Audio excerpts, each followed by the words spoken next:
Sino si Alex Ayala? She's the face of Philippine tennis, the history maker, the golden girl.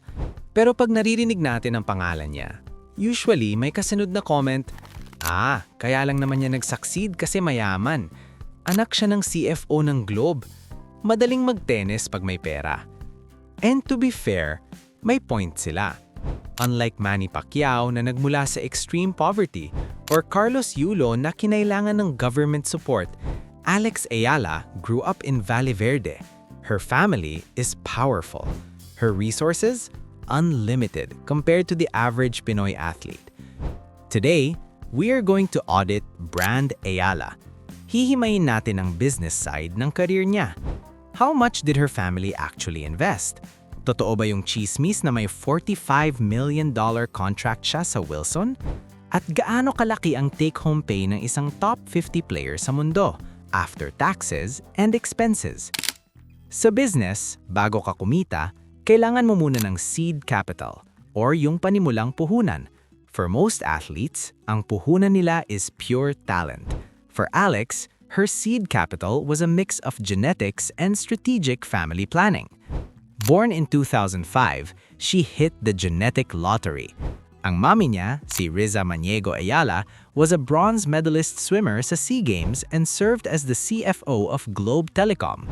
Ang baddie niya, si Mike Ayala, is a businessman. Ang uncle niya, former PBA commissioner Noli Ayala. So from day one, Alex was surrounded by people who understood two things: high-performance sports and high-stakes business. But the most important investor wasn't her parents. It was her Lolo Bob. Si Lolo Bob ang nakita ng vision. While most kids were playing sa clay or shell courts sa probinsya, Lolo Bob made a strategic pivot. Sabi niya, kung gusto mong sumikat sa mundo, you need to master the hard court. He was her first coach. He was the one feeding her balls sa Valle Verde Country Club. At that time, the goal wasn't to be a pro. The business plan was simple: get a college scholarship abroad. Pero nung nag-start na siyang manalo ng tournaments, like the prestigious Les Petites As in France at age 12, nagbago ang plano. Her talent valuation skyrocketed. And this is where the Ayala family made a terrifying executive decision. Most rich kids wouldn't do it. Why suffer when you are already comfortable? Pero tinanggap ni Alex ang challenge. This was the moment Alex Ayala the hobbyist died, and Alex Ayala the professional was born. Pumasok siya sa Rafa Nadal Academy in Mallorca, Spain. Para sa mga hindi familiar, this place is basically the Silicon Valley of tennis. Dito ginagawa ang mga champions, pero hindi ito mura. Alam niyo ba kung magkano ang tuition fee dito? A full year at the academy costs around $62,000. That is roughly 3.4 million pesos per year. Kasama na dyan ang tennis training, international school education, food, and accommodation. Alex was lucky enough to get a scholarship, pero kung wala siyang scholarship, her family would have spent over 15 million pesos just for her high school years. That is the unfair advantage people talk about. Pero here's the catch. Even if the training is free, the work is not. Let's look at her daily routine. Hindi ito bakasyon. According to her interviews, her day starts early. 9 a.m., gym and plyometrics. Ito yung talon ng talon hanggang manigas ang binti mo. 10:30 a.m., tennis drills under the scorching Spanish sun. Afternoon, more practice and match play. Evening, schoolwork via international correspondence. Sabi nga ni Alex sa isang interview, it wasn't all rainbows and butterflies. She admitted to struggling with homesickness. Habang ang mga ka-age niya sa Manila ay nagpa-party or nagti-TikTok, siya nasa kwarto niya sa Mallorca recovering from muscle pain.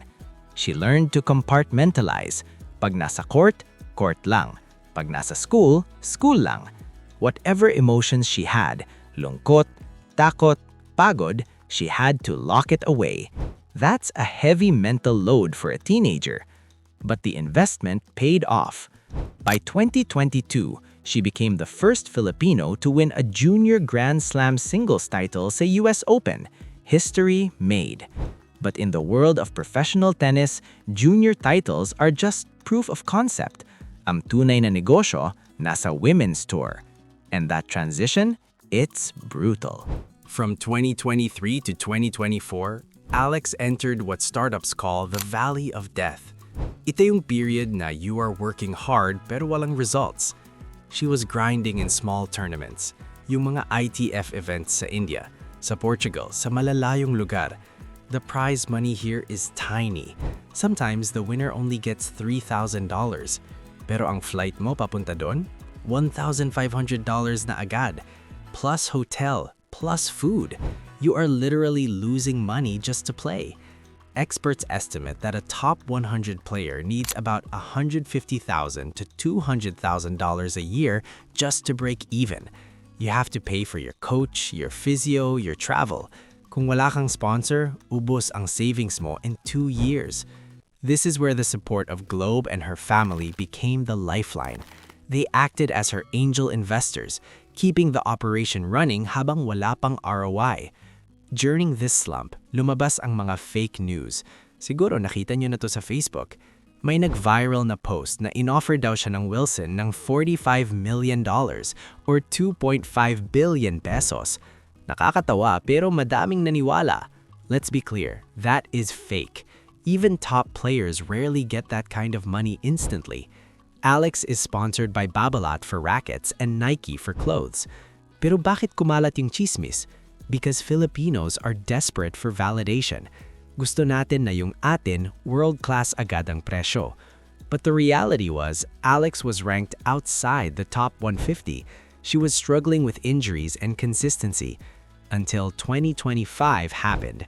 March 2025, Miami Open. This is a WTA 1000 event, one tier below a Grand Slam. Alex entered as a wild card. No one expected her to win. But something clicked. Tinalo niya si Madison Keys, and then the impossible happened. Tinalo niya si Iga Swiatek, the world number 2, straight sets. Overnight, Alex Ayala went from promising junior to legit pro killer. Let's talk numbers, kasi business channel tayo. By reaching the semifinals of Miami, she earned $332,160 in 1 week. That is almost 19 million pesos. To give you context, that one check was bigger than her earnings for the last 3 years combined. She followed it up with a second-round appearance sa US Open, earning $154,000 and consistent play sa ibang Grand Slams. Pagdating ng end of 2025, pumalo na sa $1.3 million o around 75 million pesos ang total career prize money niya. Finally, super profitable na talaga ang brand Ayala. Sa terms of ranking naman, nakapasok siya sa top 50 at nag-peak at number 49 noong January 2026. Bakit nga ba super important ng top 50? Kasi pag top 50 ka, automatic pasok ka na sa mga Grand Slams. Sureball na agad yung roughly $300,000 per year niya just for showing up sa first round ng 4 major tournaments. Kaya financial stability achieved na talaga siya. Pero pera lang ba talaga ang main reason ng success niya? Sabi nga ni Alex, her biggest asset isn't her forehand shot, kundi yung mind niya. Dinedescribe niya ang sarili niya as stoic at sabi pa niya, super big daw siya sa compartmentalizing at hindi siya nakafocus sa big picture pag nasa loob doon ng court. Pag nanalo siya, she doesn't celebrate too much. Tapos pag natalo naman, hindi rin siya nagmumukmok kasi she treats tennis like a real job talaga. Tarang isang serious profession ba? And when it comes to the rich kid stigma, she handles it with class kasi alam niya na super swerte niya. Sinabi niya pa nga sa isang interview na habang yung ibang players are struggling with finances, she really has to count her blessings. Kaya instead na mahiya siya sa privilege niya, ginamit niya ito as her ultimate fuel. She feels a strong responsibility to win kasi nabigyan siya ng all the resources to win na para bang utang loob niya to sa family niya, sa mga sponsors, and of course, sa buong Pilipinas. Just recently nga, sa Australian Open 2026, dinumog talaga siya ng fans at may insane queue pa just to watch her practice session kasi iba talaga yung hatak niya sa tao. She's not just an ordinary athlete anymore. She's becoming a true cultural icon and that makes her sponsorship value way higher kesa sa actual prize money niya. Big brands like BPI, Globe, and locally want to be associated with her not just because laging panalo, kundi dahil she truly represents excellence. So balikan natin yung main tanong. Gaano nga ba talaga kayaman si Alex Ayala in terms of finances? Isa na siyang self-made millionaire at just 20 years old, earning over 70 million pesos from her prize money alone at hindi pa counted yung endorsements niya dyan ha? Pero you know what? Ang pinaka-real wealth talaga ni Alex Ayala isn't just the literal cash sa bank account niya. Ito ay yung 10,000 hours of lonely practice time niya all the way in Spain. Ito rin ang pure resilience niya to bounce back from injuries nung time na sinasabi ng mga critics na overrated lang daw siya.